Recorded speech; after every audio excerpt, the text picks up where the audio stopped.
ఇక్కడ మనకు కావాల్సింది ఫస్ట్ హాస్పిటల్స్, మన ఊరికి వచ్చే మొబైల్ యూనిట్స్. అంటే ఏదన్నా డాక్టర్లు మన ఊరికి రావాలి. ఇది దేశం అంతా జరుగుతుంది, మన దగ్గర ఎందుకు జరగట్లే? ఎంతసేపు మనమే పోవాలా లేకపోతే మన దగ్గరికి రావాలా?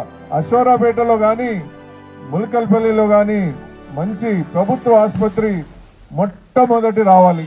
ఇది మనకి కావాలి.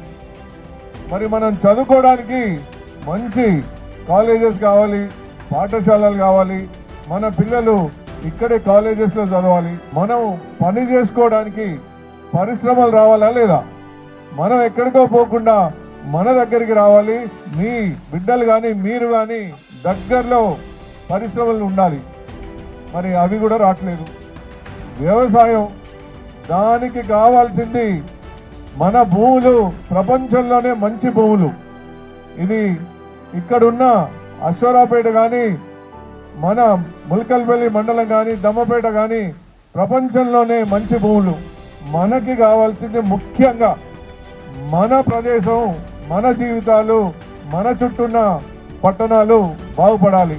మనకి కావాల్సిన సదుపాయాలు కావాలి, మనకి కావాల్సిన కాలేజెస్ రావాలి, మనకు కావాల్సిన ఏదన్నా మనకి పనిచేసే పరిశ్రమలు రావాలి. ఇది ప్రతి ఒక్కరు కోరుకునేది. ఇక్కడ పుట్టిన కాబట్టి, ఇక్కడ పెరిగిన కాబట్టి ఒక్కసారి నరేంద్ర మోడీ గారు ఏదన్నా గ్యారంటీ ఇస్తే అది తప్పకుండా అమలవుతుంది.